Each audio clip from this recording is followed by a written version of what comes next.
Necesitamos por ahí ir construyendo contenidos para diferenciarnos y no ser todos, no ser productos en masa. La industria aquí es muy de éxito o de suceso. ¿Qué es lo próximo que me va a dar resultado ahorita, pero no ve hacia futuro? Aquí no tenemos empresarios mediáticos que te piensen a futuro. El momento en que llega este tema de la inteligencia artificial, muchos se oponen porque no la conocen.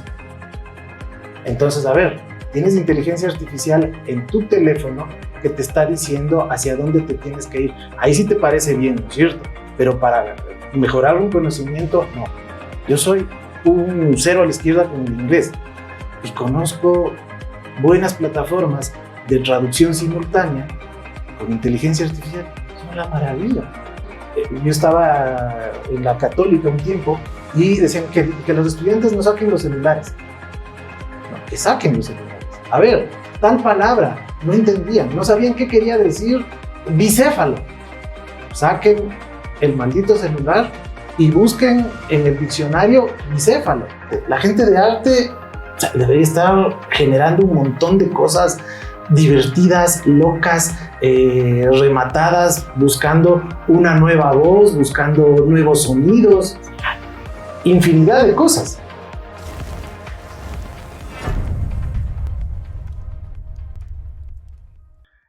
Hey gente increíble, ¿cómo están? Somos AD Real Time, su guía en este viaje épico por el universo de la transformación digital. Prepárense para un viaje de ondas, de innovación, de conexiones digitales. Hoy nos meteremos de lleno en el ciberespacio para explorar cómo la gente ha pasado de enviar señales de humo a transmitir memes en segundos. Y así de loco es este viaje que vamos a comenzar. Imaginen una época en la que el teléfono no existía. ¿Cómo hacían para chismear? Bueno, vamos a retroceder en estos días. Haremos una exploración dentro de AD Real Time sobre este viaje a través del tiempo, esta evolución desde los tambores hasta el telégrafo y, por supuesto, esta increíble revolución de lo que es lo digital. Ahora estamos junto a Pablo Escandón, coordinador académico del área de comunicación de la Universidad Andina Simón Bolívar, y con él vamos a explorar esta evolución e innovación humana. Prepárense entonces todos para sumergirse en este emocionante viaje. Bienvenidos. ¿Cómo estás, Pablo? Es un gusto tenerte aquí con nosotros en este primer programa de Cosmovisión Digital, aquí en nuestra casa AID. Y bueno, para comenzar, queremos entrar de lleno a lo que es la transformación digital, ¿no? O sea, sabemos que ha habido 4 revoluciones industriales a lo largo de la historia de la humanidad, ¿no? Sabiendo que la primera fue el vapor, la segunda fue la producción en masa con la electricidad, la tercera ya tiene que ver con esto de las telecomunicaciones, inclusive ya la aparición un poco del internet, pero la cuarta, que es la que nos trae aquí el día de hoy, es esta transformación digital que ha venido dándose de forma exponencial, ya unos 20 años atrás, ¿no? ¿Cuál es tu percepción acerca de esta transformación digital a nivel mundial? Y si nos puedes también un poco localizar también aquí a nivel del Ecuador, cómo ha venido evolucionando estos últimos 20 años. Y la tercera pregunta sería en este sentido, la comparación entre el Ecuador y el mundo. ¿Cómo estamos posicionados en el Ecuador en cuanto a transformación digital, en cuanto al resto del mundo, ¿no? Sabemos que acá somos todavía tercer mundo y el resto del mundo, claro, nos lleva cierta ventaja en este tipo de cosas. Bueno, muchísimas gracias por la invitación. Un saludo, un abrazo para todos quienes nos están escuchando. Bueno, esto de la transformación digital, voy de tu pregunta más desde la última al inicio. Aquí estamos todo por hacer y eso es lo bueno. Aquí hay muchas cosas para empezar a generar contenidos, a generar industria creativa no hay acá, es completamente incipiente, industria cultural nunca hubo, y eso es lo malo, pero lo bueno es que se puede partir de experiencias de gente que lo ha traído desde fuera. y afortunadamente estamos globalmente enlazados, entonces podemos tener esas experiencias. Pero internamente todavía no tenemos consumidores para esta revolución industrial. ¿Por qué? Porque todavía hay sociedades o hay comunidades que siguen esperando el periódico de la mañana. ¿Por qué? Porque su comunidad y su sociedad funciona así. Pero hay otras que sí están necesitando estos espacios de realidad virtual, realidad expandida, y uno de esos es la educación, por ejemplo. La educación, el turismo, el propio gobierno necesita tener estos espacios expandidos, ¿no es cierto? Entonces, en ese sentido, no es que estemos tan atrasados. Hay pasos que se han dado, pero necesitamos generar más contenido. Nosotros estamos aquí desde el Ecuador, estamos siendo simples consumidores de mucho producto que viene desde fuera. Se repite el enlatado, pero ahora es el encriptado, lo podríamos llamar. Y lo que necesitamos es construir contenidos adaptados a nuestras necesidades, a nuestras realidades y a lo que queremos que nos cuenten. Está bien conocer muchas cosas en las plataformas, en Netflix y demás, pero justamente eso estábamos conversando antes con Santiago, estas historias viejas, estas historias originarias de nuestro país, ¿quiénes nos las están contando en digital? Casi nadie o nadie realmente. Entonces necesitamos por ahí ir construyendo contenidos para diferenciarnos y no ser todos, no ser productos en masa, ¿no es cierto? Entonces necesitamos eso por ahí. Y claro, la revolución, esta cuarta revolución industrial tiene mucho que ver con esta generación de contenidos, pero también con la generación de contenidos en comunidad, porque no se construye solo. Se construye con una comunidad de usuarios, con una comunidad de receptores y con una comunidad de creadores. Y precisamente nosotros, que somos todos esos tres elementos, pero además le metemos una estética. Y ahí es lo que se diferencia el contenido local o propio. ¿Con qué estética estoy contando? ¿Con qué estética, desde qué perspectiva estoy contando para que pueda ser diferenciadora de lo que circula en todo el mundo? Y ahí vamos también a lo que me preguntabas al inicio. ¿Cómo se ha venido dando esta transformación? Esta transformación ha sido lenta, para nuestro gusto, demasiado lenta, pero es muy violenta en cuanto al uso con las nuevas generaciones. Nosotros, a lo menos yo que soy cincuentero, viví una transformación lenta realmente, pero los últimos 20 años han sido brutales. Yo no sé si alguien de 80 años podría vivir realmente estos últimos 20 años. Debe acordarse solamente de los últimos 10, no de los 10 anteriores. ¿Por qué? Porque ha habido una transformación tan vertiginosa que ¿cuántos de nosotros se acuerdan del floppy disk de 5 1/4, de 3 1/4? Sí. ¿No es cierto? Ya casi los pendrives, ya no los... Ahora todo está en la nube. Esos elementos y también el tema de los teléfonos celulares, ¿no es cierto? Entonces, ahí vamos viendo toda la transformación que se ha ido dando. Y eso tiene mucho que ver con cómo han cambiado las ciudades, cómo ha cambiado la ruralidad también. La ruralidad cada vez se está volviendo más urbana y no hay estas diferenciaciones entre urbano y rural. Vamos a un sitio rural y tenemos conexión a internet, tenemos Netflix. Entonces, ¿para qué me vine al campo si lo que quería era desconectarme? ¿No es cierto? Entonces, ahí tenemos esas diferenciaciones. Pero esto también es positivo porque hay gente que no tenía estas posibilidades de conexión hacia afuera y que las tiene por medio de esas conexiones. Entonces, ahí tenemos, como te decía, tenemos todo por hacer. La industria aquí es muy de éxito o de suceso. ¿Qué es lo próximo que me va a dar resultado ahorita? Pero no ve hacia futuro. Aquí no tenemos empresarios mediáticos que te piensen a futuro. Te piensan de aquí al viernes, máximo. Pero no te piensan el próximo año, ¿qué voy a hacer? ¿Qué cosa quiero desarrollar? Continuando, Pablo, justo con este derrotero histórico con el que empezaste respondiendo, al principio imaginábamos el humano transformando y evolucionando todas estas tecnologías con un frontón, con una idea hacia el horizonte, ¿no?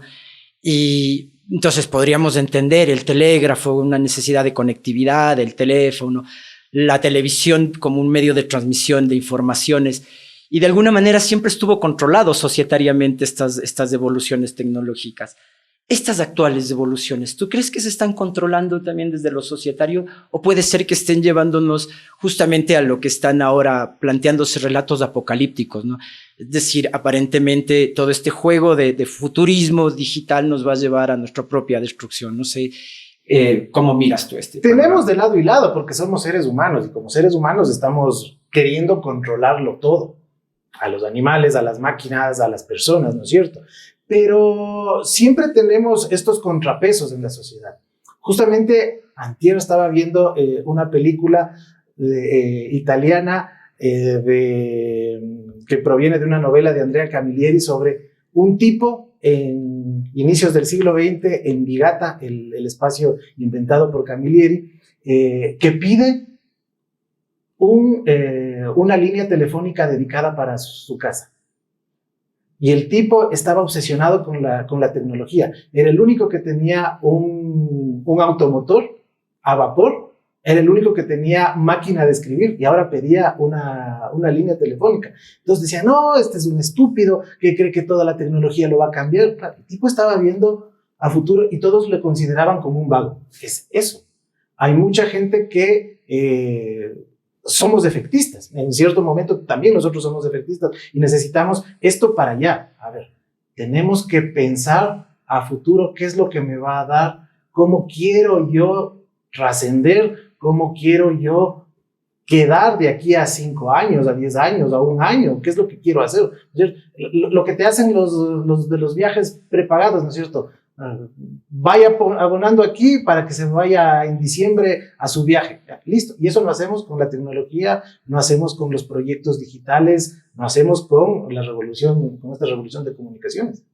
Y yo creo que, bueno, viendo lo que nos decía Santiago, estas disrupciones, estas revoluciones siempre han tenido dos caras, ¿no? O sea, como tú dices, una cara es esta de pensar a futuro, de pensar positivo en las nuevas tecnologías, de cómo utilizarlas como herramientas, pero tenemos esta otra cara que la sociedad en general la ve de manera negativa, ¿no? O sea, por ejemplo, esta última disrupción, que sería esta última revolución tecnológica, transformación digital, como la llamamos, nos está quitando plazas de trabajo, es lo que dice la gente común, ¿no? O sea, si viene la inteligencia artificial, no quieren que venga la inteligencia artificial porque ya se van plazas de trabajo por ahí, pero yo creo en lo personal que no se trata de verlo como una amenaza, sino de verlo más vale como una herramienta y como una oportunidad. Desde tu punto de vista como catedrático, ¿no? Como tu amplia formación y tu amplia experiencia en la universidad, en la Simón Bolívar, que es donde tú te desenvuelves, ¿cómo ves desde el punto de vista de la educación? O sea, ¿cómo lo ven los estudiantes? ¿Cómo lo ven los profesores? Porque yo he visto que muchos profesores, en cuanto a la inteligencia artificial, también la ven es como una amenaza, que nos van a quitar plazas de trabajo, que no quiero que mis estudiantes utilicen ChatGPT, por ejemplo, para hacer los deberes, cosas así. ¿Cómo tú ves esta amenaza o oportunidad? Siempre son herramientas que hay que saberlas utilizar. Cuando nosotros éramos estudiantes hacíamos pollas, ¿no es cierto? Entonces nadie quería copiar, pero cuando hacíamos la polla era algo mnemotécnico que a veces ni sacábamos la polla, porque como ya la hicimos, ya estudiamos. Entonces la polla en sí no era mala, sacarla era lo malo. El momento en que llega este tema de la inteligencia artificial, muchos se oponen porque no la conocen. Entonces, a ver, tienes inteligencia artificial en tu teléfono que te está diciendo hacia dónde te tienes que ir. Ahí sí te parece bien, ¿no es cierto? Pero para mejorar un conocimiento, no.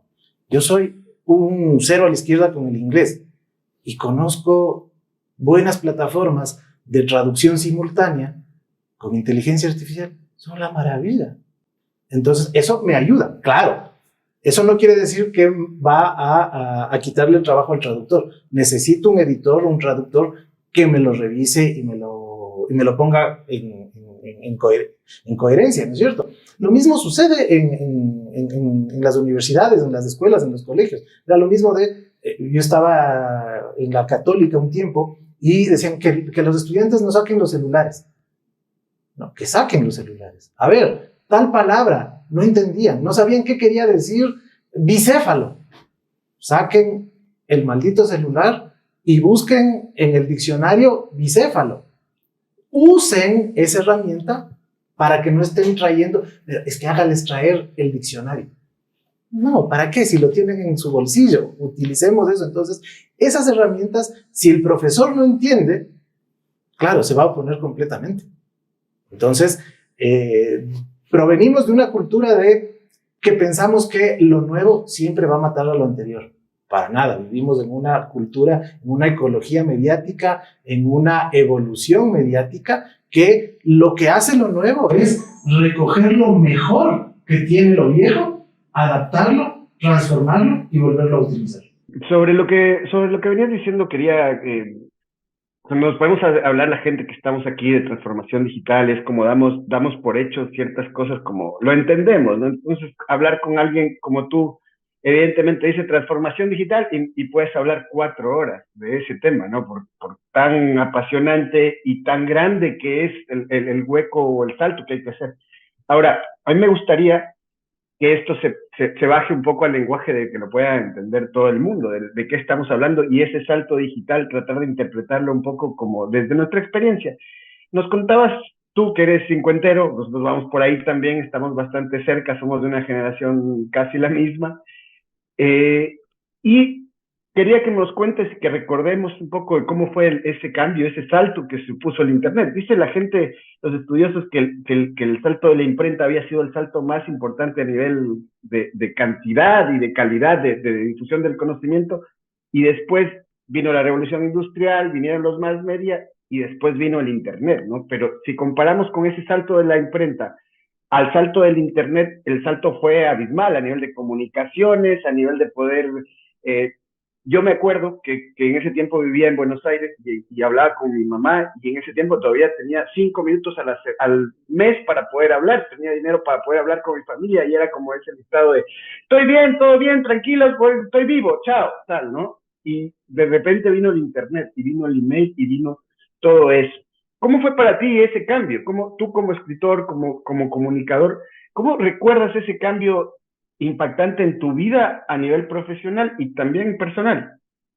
Bueno, ese salto fue brutal, porque yo tenía una pareja que su familia vivía en Venezuela y otra familia vivía en Colombia, y claro, solamente eran las llamadas, incluso un tiempo antes ellos se comunicaban por onda corta, hacían paradas con los afiliados a los radios y se comunicaban. Llega esto del Internet, wow, era la única cuenta que teníamos en la familia para comunicarnos todos. Entonces era el único correo electrónico de la universidad, porque era el gratuito que te daba y podías ir a la universidad, y ahí tenías el Internet gratuito. Y claro, o sea, que te respondan al día siguiente una carta, un correo, era la locura. Pero claro, no tenías que tenerlo ahí, sino que lo imprimías y llevabas, y se hacía un archivo de todos los correos electrónicos impresos, ¿no es cierto? Y después viene el tema del navegador. El momento en que tenemos acceso al navegador en la universidad, hijo de madre, eso fue una completa locura, porque ya no necesitabas ir tanto a la biblioteca a consultar los libros, sino ir a la biblioteca para conectarte y buscar más información de la que ya estaba en la biblioteca. Entonces, pero eso no entendían muchas autoridades, entonces te restringían el Internet, te decían, no puedes utilizar para esto, no puedes hacer para esto. Entonces, Otro salto también fue las enciclopedias en CD, los libros de arte con el CD que podías meterlo en la computadora para verlo más cerca al cuadro o a la escultura. Eso, yo me gastaba, mis primeros sueldos me gasté en esos libros. O sea, era una maravilla, y me sentaba con mi papá, que no entendía nada de computación, le ponía el CD y se quedaba al helado. Entonces, claro, ese salto de poder tener en tiempo y en espacio algo más cerca que nunca has visto, te vuelve loco. Te vuelve loco, pero, y ahí vuelvo nuevamente al tema de los contenidos. Nos traían todos los contenidos. ¿Y nosotros qué estábamos contando? ¿Nosotros qué estábamos contando sobre esto en digital? Entonces, ahí los medios informativos son los que primero se metieron a este tema de trabajar lo digital. Diario Hoy, desde el 94, su primera edición en Internet, pero no presentaron nuevos formatos, no nos presentaron nuevas narrativas, nada. Por eso es que, lamentablemente, mediáticamente, el Ecuador no pinta en nada. No tenemos repositorios buenos. O sea, deberíamos tener un archivo brutal de todo lo que en digital. No hay, ¿no es cierto? Lo que hacía el comercio, tenía su bodega de archivo físico, nunca la digitalizó. La digitalizó solo para la propia redacción, no la difundió hacia afuera. Entonces, ahí tienes material riquísimo para poder contar un montón de cosas.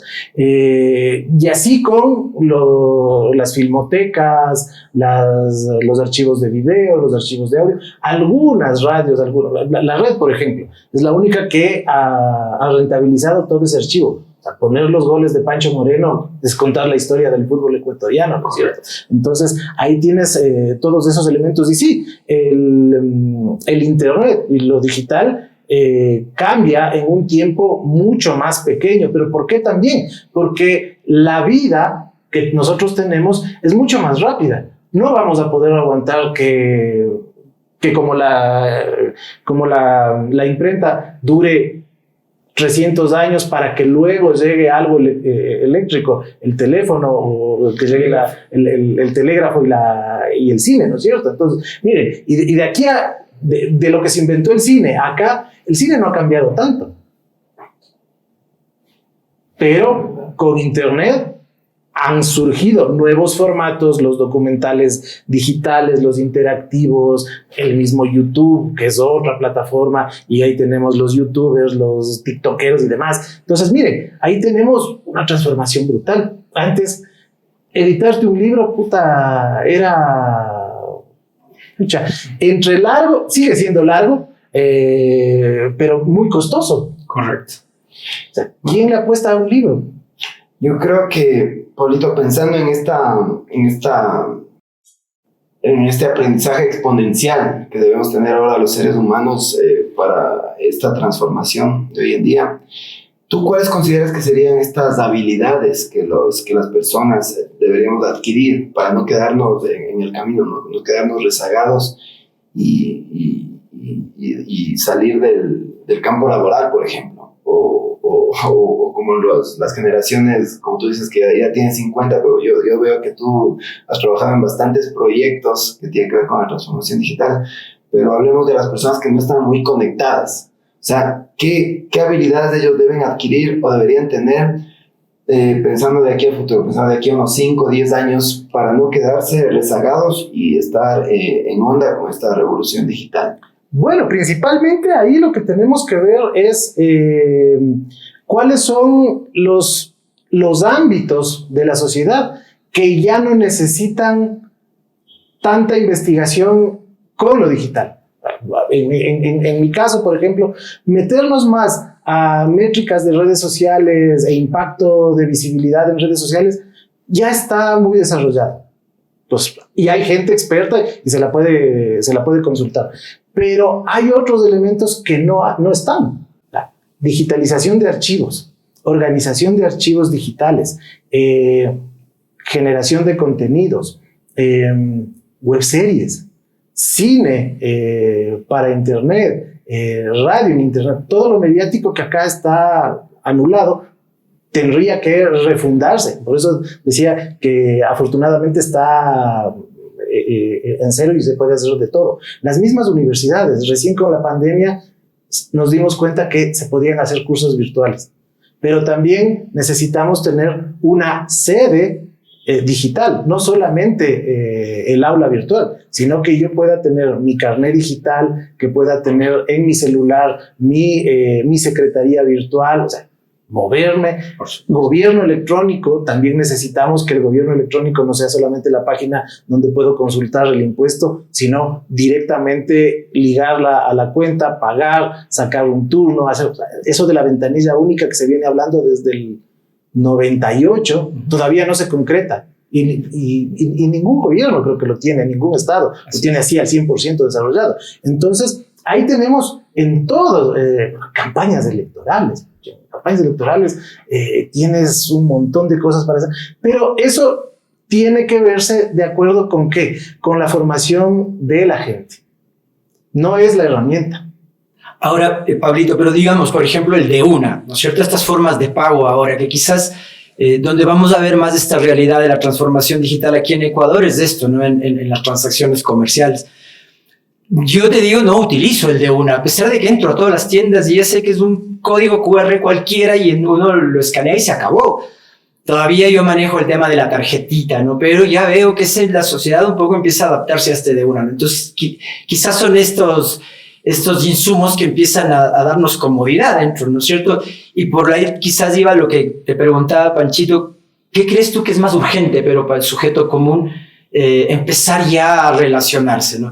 Obviamente este sistema financiero que nos puede ayudar, pero ¿qué otros elementos quizás tú podríamos también ayudarnos a entender? Ahí lo que necesitamos, por ejemplo, ese es un gran ejemplo y una forma también de cómo me relacionaba yo con la tienda. Yo a la tienda no iba a pagar nunca con tarjeta. Jamás. ¿No es cierto? Claro. Quizás la cédula para fiar. Claro. O nos daban el vuelto con caramelos. ¿No es cierto? Correcto. Ahora ya, ¿quién te da eso? ¿No es cierto? Ahora vas y haces la transferencia. Pero es ese cambio de la ciudad. Porque ya la ciudad ya no tienes el barrio como era antes. O sea, todo se ha transformado. Entonces, ahora la tienda del barrio ya es casi un mini market, ¿no es cierto? Entonces, ahí viene otra concepción. Entonces, dentro de esa lógica comercial y de esa lógica urbana, ¿qué son las nuevas cosas que necesito? No andar cargando todo yo. Correcto. Y eso es importante. Entonces, qué sé yo, papeles. Yo tengo todavía la tarjetita, el tarjetero de cuero donde tengo la cédula, la licencia. Necesito tener eso, un código QR en el que se lea toda mi historia o un PIN o algo en donde yo tenga ahí toda mi información personal, médica, sanitaria, de auxilio. Hacia allá también tenemos que ir, pensando en el bienestar del ser humano. Si los perros tienen chip para encontrarle, ¿por qué no tenemos nosotros? Por supuesto. ¿No es cierto? El rato que voy manejando solito de aquí al Quinche y me choco, ¿quién va a dar razón de mí? Si tuviera un buen chip, me escanean, listo, bacán. Vaya, póngale, llévele al centro de salud, llévele al hospital metropolitano, lo que fuera, ¿no es cierto? Dependiendo de eso. Y aquellas personas que de pronto ven en este tipo de aplicaciones, no tanto una oportunidad, sino una amenaza, ¿no? Porque, por ejemplo, a mí me ha pasado, tengo varias aplicaciones y me han hackeado, por ejemplo. O sea, mis datos están expuestos, ya no tengo esta privacidad.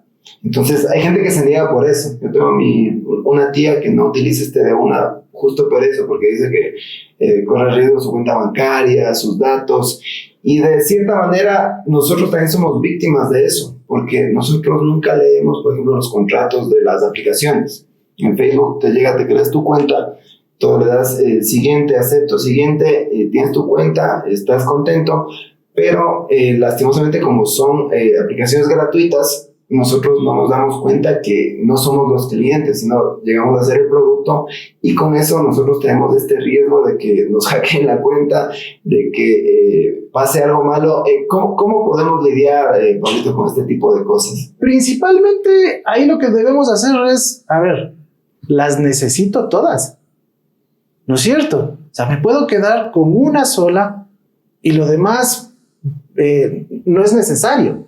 Entonces, necesito tener la cuenta de Apple, la cuenta de Gmail, de Yahoo, de Hotmail, todas esas. No, no es cierto. Necesito la 360, me da mi trabajo, listo, ya la tengo ahí. Entonces, ahí está lo laboral. Lo personal la vinculo con esta de acá. Necesito qué aplicativos. ¿Para qué me tengo que estar bajando el aplicativo del municipio si al municipio entro una sola vez? ¿No es cierto? Se va. De una, diciendo de esa, tengo una cuenta ahí, sí tengo una cuenta en ese banco, pero no la muevo. Entonces, ¿para qué la tengo? No me la bajo. Listo, se fue. Entonces, me quedo con lo necesario. Ahí hay que hacer una práctica de economía digital y de minimalismo digital. Es lo básico y necesario con lo que yo puedo y necesito, y de esa manera no me expongo a más. Y más que todo, de crear esta conciencia, ¿no? Esta conciencia que, o sea, obviamente lo digital está ahí, es bueno, pero no todo lo que brilla es oro, se puede decir, ¿no? Claro, o sea, y es que es como en lo analógico. O sea, si estás por la ciudad caminando, ¿a dónde te quieres ir? ¿Y para qué tienes que coger todos los buses? O sea, si quieres conocer la ciudad, bacán. Pero si tengo que moverme de aquí a Turubamba, cojo el bus que va a Turubamba. O me cojo el taxi, que es lo más rápido que necesito. Entonces, lo digital también nos ayuda a eso, a economizar ciertos elementos. ¿Necesito economizar tiempo? Sí. Yo tengo un amigo que siempre dice esa cosa, dice, yo podría ser un gran hacker, pero no tengo tiempo. Entonces, por eso hago los pagos y me afilio a las plataformas necesarias. ¿Por qué? Porque me economizan el tiempo. Entonces, hacemos eso con lo tecnológico. ¿Qué es lo que necesito economizar? El tiempo, el espacio, lo que fuera. Y yendo un poquito más allá, yendo a esta manipulación digital que tenemos ahora, por ejemplo, las fake news o esto, por ejemplo, la tienda de Amazon, que tú ni siquiera has buscado cierto producto, pero es como que te estuviera escuchando el teléfono, ¿no? Como tú conversas con un amigo acá, dices, yo necesito, ¿sabes qué? En mi caso, que yo soy videógrafo, fotógrafo, yo necesito esta cámara, o estoy conversando acerca de un nuevo producto que necesito para mi trabajo. De pronto ya me sale en la aplicación, puedes comprar a cierto precio, o ya tienes esta oferta, aprovecha. ¿Cómo lidiamos con este tipo de manipulación digital que está obviamente en las aplicaciones que son obviamente que nos escuchan de acuerdo a los algoritmos que también están programados, ¿no? A veces no conocemos qué cookies programar, no programar, cómo también podemos lidiar y tomar conciencia sobre esto. Claro, ahí es importantísimo darnos cuenta exactamente lo que tú dices, pero de una cosa importantísima, que es, a ver, ¿qué es lo que yo estoy buscando y para qué lo utilizo? En tu caso, videógrafo, entonces voy a buscar las cámaras, busco, y el algoritmo de Amazon es el vendedor más maravilloso del mundo, porque te sugiere unas cosas que nunca te lo habías pensado. Es cierto, esto capaz que me sirve. Y te sigue, es el mejor vendedor. Cuando uno iba a la librería científica con el señor, ay, se me fue el nombre, del librero, Rubio creo que era, me parece, uno iba y conversaba con él, te decía, usted más lo que está buscando es esto, venga, le converso, o con un bibliotecario. Así es el algoritmo de Amazon. Además es más confiable, además más cercano, pero los otros son agresivos. Entonces, cuando tienes el algoritmo agresivo que te está mandando un montón de cosas que no necesitas, ahí viene el discernimiento de uno y decir, a ver, no lo necesito. Y empiezo a quitar esas cosas. Pero si me está dando esta sugerencia de, yo compro libros en Amazon y me dice, este libro también te puede interesar porque trata casi de lo mismo que estás buscando. Sí, tienes razón. O sea, muchas gracias. Y terminas comprándote un montón de cosas, pero porque son sugerencias adecuadas. Como escuchaba el otro día, debemos de dejar de pensar con un clic y mejor pensar con la cabeza. Claro. Siempre lo hemos hecho. Bueno, nos vamos a ver ahí lo de eso quería preguntarte, porque al final de cuentas hay gente que dice que empezamos a entrar en la dictadura de los datos, ¿no? No tomas decisiones si no están los datos. Y recordaba un documental que se llama 10.000 días de Radio Nacional, Radio Televisión Española, de Carlos Franganillo, que nos decía eso, que los datos son el nuevo petróleo de la humanidad, ¿no? ¿Cómo ves esa incorporación de los datos en la sociedad ecuatoriana? ¿Se comienzan a tomar decisiones ya? ¿Crees que ya los políticos están tomando decisiones en base a datos? Y evidentemente, ¿cuál es tu valoración de esto, de tener esos datos para poder tomar decisiones? Sí, ahí, desde 1978, cuando se vuelve a la democracia, tenemos la primera encuesta que se hace, que la hace el Infoc, que la hace Jaime Durán. Y desde ahí en adelante tenemos el desarrollo del uso de la información y los datos en política. Todavía hay políticos que creen que lo que ellos piensan y lo que ellos deciden es lo mejor y lo más iluminado, porque no están en contacto o porque son políticos viejos o porque se educaron en una escuela vieja. Pero ahora ya no, ahora necesariamente tenemos que saber qué es lo que la gente opina, qué es lo que la gente conversa, qué es lo que la gente quiere, cuánto nos odian, cuánto nos aprecian, cuánto somos indiferentes para la gente, ¿no es cierto? Y en ese sentido, claro, vivimos en una dictadura de los datos, pero esa dictadura de los datos nos ayuda a contrarrestar esa propia dictadura, porque si tenemos información, sabemos cómo organizarla para poder revertirla. Pero si no tenemos los datos, ¿cómo vamos a informarnos sobre eso? Si no conocemos al otro, no lo vamos a poder ganar.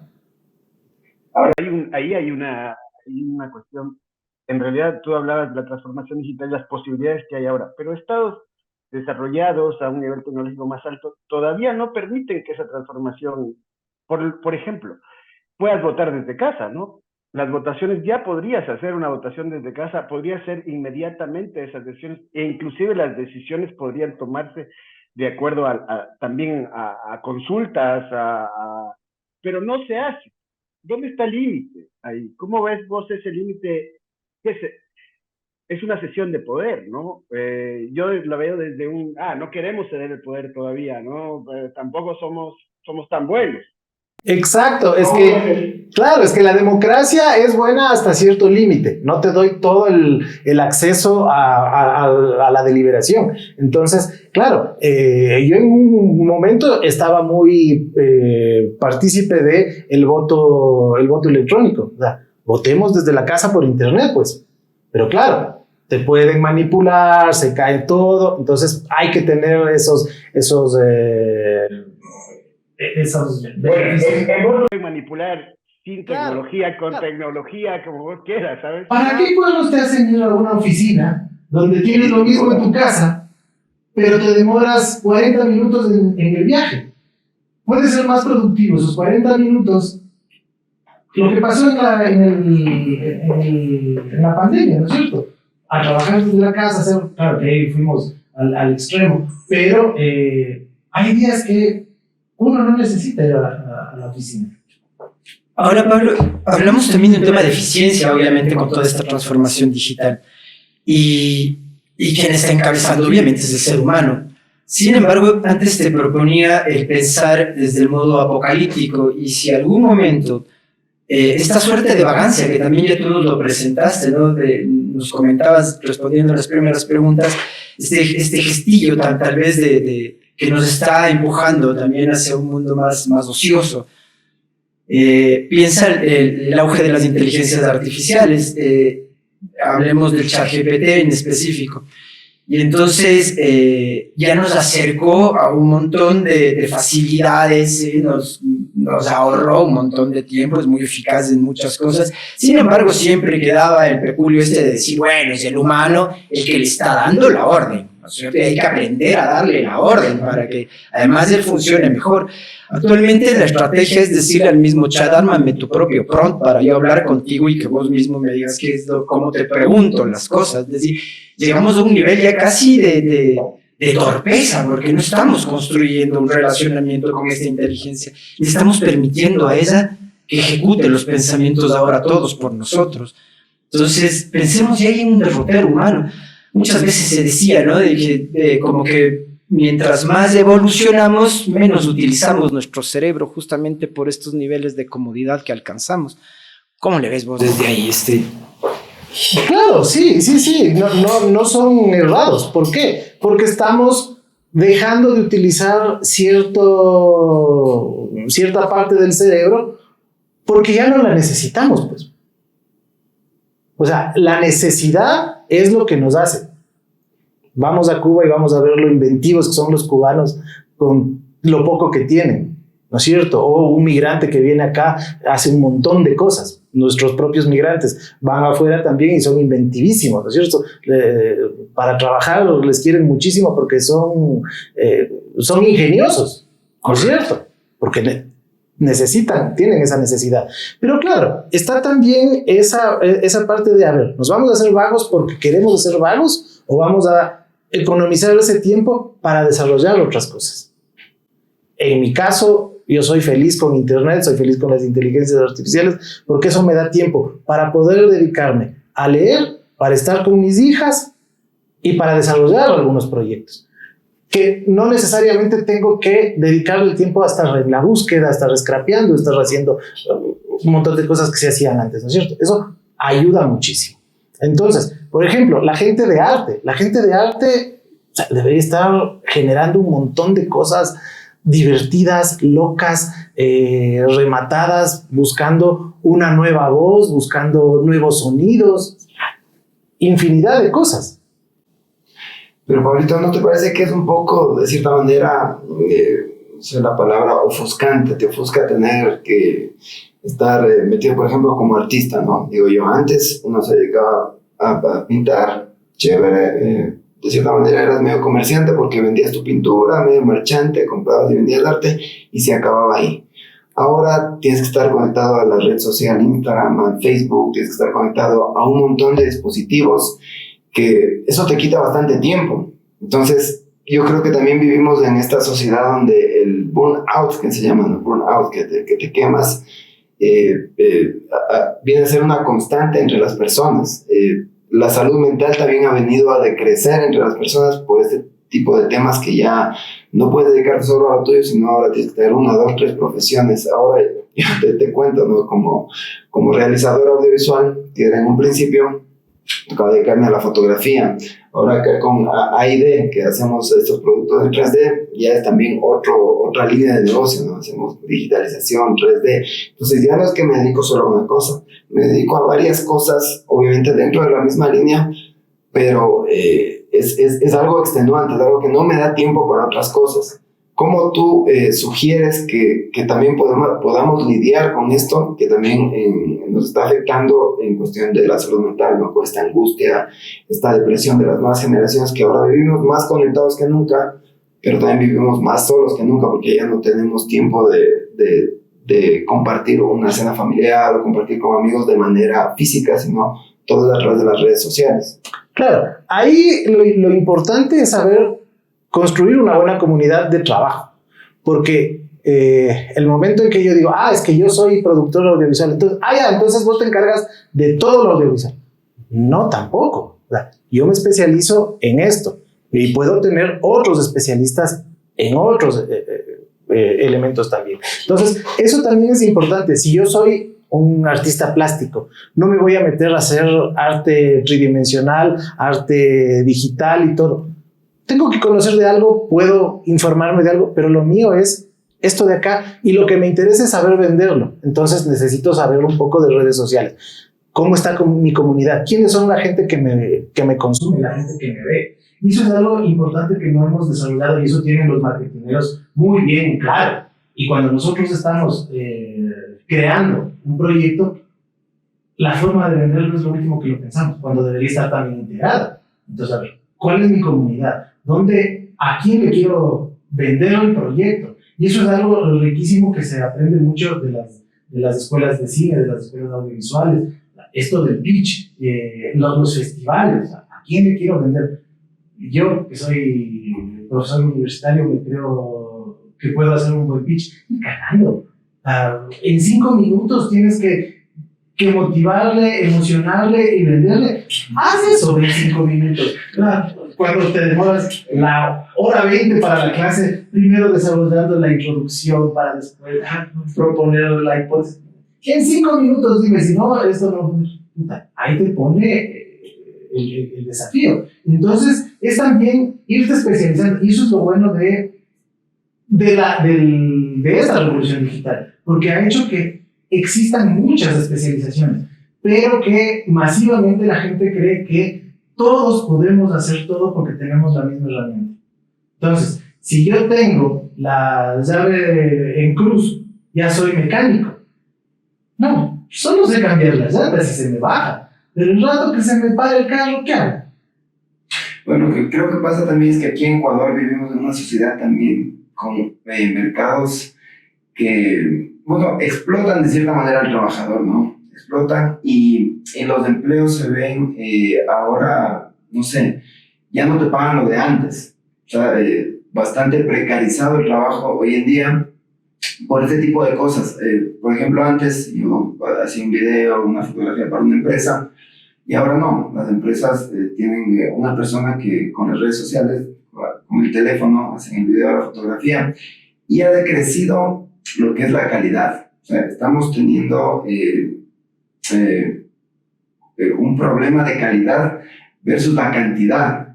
O sea, ese es, al menos yo creo que es un problema que vemos ahora en la comunicación que se vive aquí en el país y no sé si a nivel mundial. No, y es lo que sucede en todo lado y es lo que sucedió al inicio con el inicio de Internet. La redundancia inicio. Al principio de los 2000, todos hacían páginas web. Acuérdense que en cada esquina decía, hacemos su página web. Todos eran webmaster. Yo también me dedicaba a eso. Con Pedrito también incursionamos con el Trails, que era un creador. Claro, entonces mira, a mí me gusta meterle mano al código, jugar con el diseño, pero no llego a ser un diseñador web, sé de par de cosas y hasta ahí llego. Pero hay gente que, claro, que dice, no, yo te hago, dame 100 y yo te administro. Entonces, ya uno tiene que darse cuenta que hasta aquí llegas. ¿En qué me especializo realmente? Ese mercado está saturado y eso lo va a hacer cualquiera por la mitad. Entonces, necesito yo formarme continuamente en algo distinto o que mejore ese producto y que necesariamente tengan que buscarme para pagarme un adicional. Porque eso no lo hace cualquiera. O sea, yo quería preguntar y llevar la conversación ahora para el lado de las industrias creativas. Nosotros, como sabes, somos AIDE Real Time, integramos diversas tecnologías para hacer storytelling 3D, para utilizar tecnologías maduras, básicamente. No estamos utilizando tecnologías que sean para prototipos, tal, sino que lo que hay lo estamos utilizando para poder crear rellenar este espacio. En el Ecuador hemos estado en el MAC, en un evento que hizo en el 2022 el Ministerio de Cultura, con estas industrias creativas, con representantes de algunas industrias creativas, con algunas personas muy interesantes que llevan canales de Twitch, que se dedican al tema de los videojuegos, de equipos de gamers, marketing con equipos de gamers, y otros que hacen como Imán Media el tema de documentales inmersivos y todo esto. ¿Cómo es tu valoración sobre esta incipiente mundo de las industrias creativas en el Ecuador? ¿Cuál es tu valoración y cómo ves esa irrupción? ¿Va lenta? ¿Es indispensable? A ver, habemos los ecuatorianos tenemos una cosa, ¿no? Que tenemos muchos ecuatorianos talentosos, pero afuera del Ecuador. ¿Tú ves posible que en el Ecuador, para cuándo va a haber una serie de Netflix hecha absolutamente en Ecuador, o en HBO, o en una plataforma? ¿Lo ves cercano a ese escenario o lo ves lejanísimo? Como nosotros soñamos con eso, obvio, pero como ese sueño, ¿lo ves lejano o lo ves posible o lo ves indispensablemente sal del Ecuador para poder hacerlo? Tiene que darse, es necesario, tiene que darse. No lo veo lejano, o sea, si ya los de Enchufe TV la rompieron, o sea, ya hay una punta de lanza, y lo que sí falta es formarnos más en comprender el mercado. sabemos hacer bien las cosas, podemos contar historias, pero no tenemos experiencia de mercado. Entonces tenemos Colombia, que está tan cerca, ellos tienen toda la experiencia, hay que darse un salto por allá, revisar, mirar, tener algunos contactos, incluso hacer algunas pasantías, pero venir y aprender un poco más de cómo se están moviendo ellos para hacerlo desde acá. Porque yo conocí a un abogado que lleva todos los temas de derechos de autor y demás, colombiano, que trabaja con Ecuavisa. Él le hace todo, las negociaciones y los contratos para ventas, distribución y demás con las plataformas. Abogado colombiano. Y se supone que aquí tenemos buenos abogados de propiedad intelectual, los del IEP y todos esos demás, pero aquí, pues, ya hacia afuera no se saben la letra roja. Entonces, sí, yo creo que sí. Y más que nada, lo que conversábamos antes también es, tenemos que empezar a movernos más con los concursos, los festivales, por fuera. Así no nos acojan. Enviar para probar, incluso para probar formatos, porque muchos de esos formatos de festivales son también los que tienen las empresas como Netflix, HBO y demás, para presentar proyectos. Entonces también es esa forma de ir generando desde el teaser, el reel, el proyecto. Y yéndonos justamente a eso de Netflix, sabía que el año pasado iba a entrar Netflix aquí al país a hacer películas. Obviamente por temas políticos y temas de riesgo país y todo ese tipo de cosas, no entró Netflix. ¿Qué nos hace falta para que ese tipo de empresas entren aquí al país y puedan hacer colaboraciones con las propias productoras de aquí, ¿no? ¿Qué nos hace falta? Bueno, primero es todo el tema de seguridad legal, leyes que promuevan todo eso, y porque el conocimiento y el personal se lo tienen, es completamente comprobado. Pero además también es necesario esto de ya no ser solamente el cargador de cable que te ayuda y eres el buen gaffer, listo, chévere. A ver, yo también te creo una historia y te presento la historia y tengo ya montado todo y lo único que necesito es el financiamiento. Entonces Fabio, y el tema tomando en cuenta que había un cambio generacional en el gobierno con un presidente joven, menor de 40 años, ¿ves que ese cambio a nivel legal está cerca de llegar? O sea, que sí hay esa disposición porque este vacío legal respecto a lo digital no es solo tema de Ecuador, es tema de Europa, está en desarrollo, no se tiene claras las reglas del juego todavía con los metaversos de Facebook, de Zuckerberg, hay un tira y afloje a nivel mundial con la China, con tal. ¿Crees que el Ecuador realmente este cambio generacional sí puede generar este impacto? Debería hacerlo. Ahora está empeñado en la campaña para el 2025, pero ese podría ser un buen gancho para las nuevas generaciones. Además tiene una esposa influencer, celebrity, ¿no es cierto? Entonces, y veo que algunas cosas la ministra de Cultura está queriendo mover, pero en un año y pico no puedes mover mucho, pero hacia allá tiene que ir. Y no solamente desde la parte estatal, sino que también tiene que moverse desde la parte de la educación. Las universidades ya tienen que dejarse de querer formar tanto científico que ni siquiera lo forman. Hay que ser completamente honestos, no formamos científicos, formamos más o menos personas informadas que conocen algo, pero el momento que tienen que desarrollar algo, un proyecto real, no lo pueden hacer. Entonces, claro, dicen, no, es que entonces son estas otras universidades. En estas otras universidades saben hacerlo, pero les falta un poco de materia gris, contexto, cultura, humanidades. Entonces, sí tenemos que llegar a ese equilibrio de, a ver, te enseño que pienses, pero también te enseño que hagas. Y eso es lo que necesitamos en las universidades. Ahora, Pablito, justo retomando esto de la academia y de la educación, a veces es justamente el profesor el que no está dispuesto al cambio. Y pasa, de hecho, en academia universitaria, ¿no?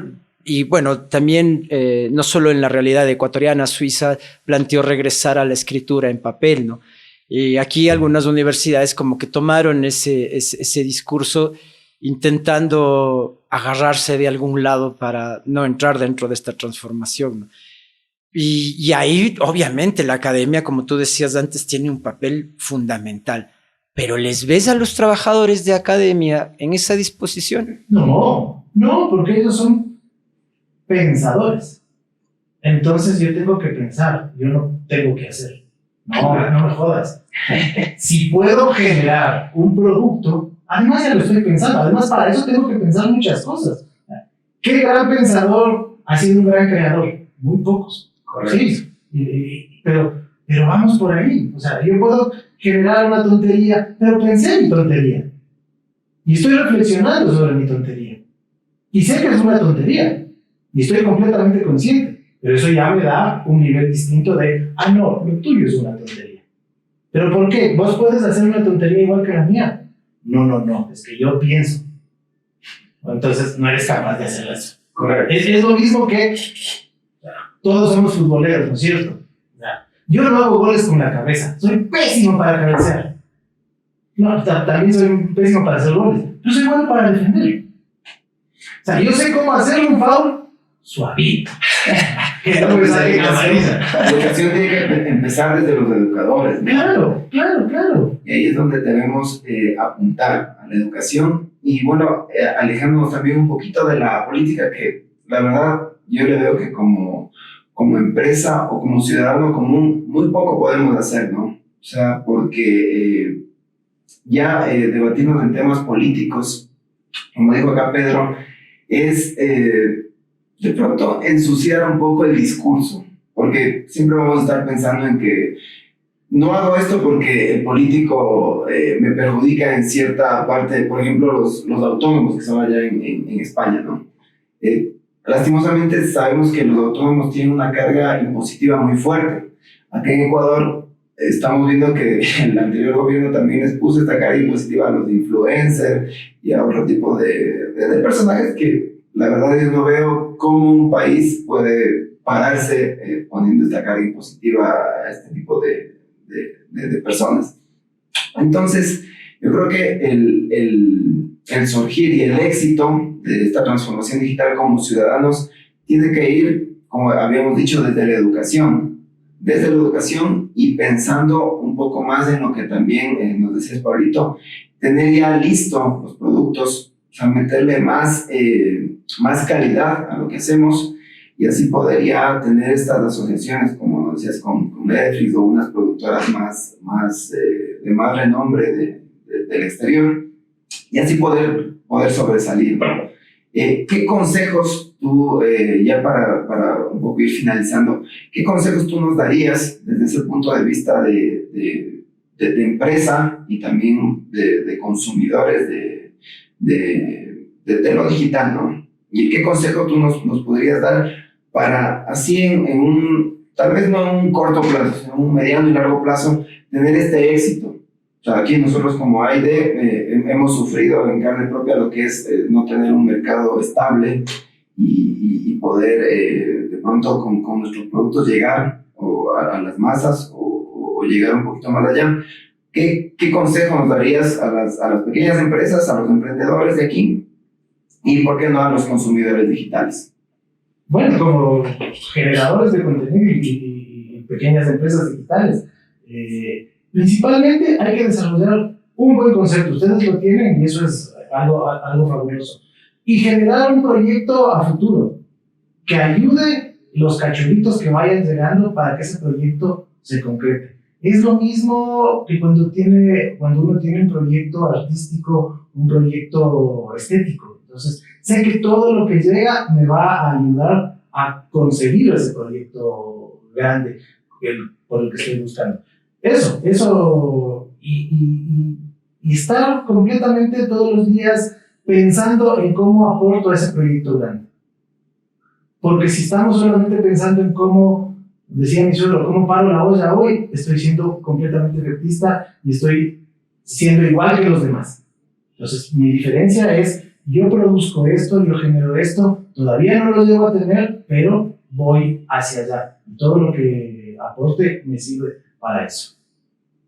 Yo, la última de mi parte, hay una película que es icónica en el tema de la ciencia ficción, que le damos el contexto que la ciencia ficción no es solo ficción, sino es ciencia que se ha demostrado que plantea posibles escenarios, que es de Steven Spielberg, que se llama Ready Player One, que es el mundo de los metaversos y la posibilidad de vivir en un mundo digital.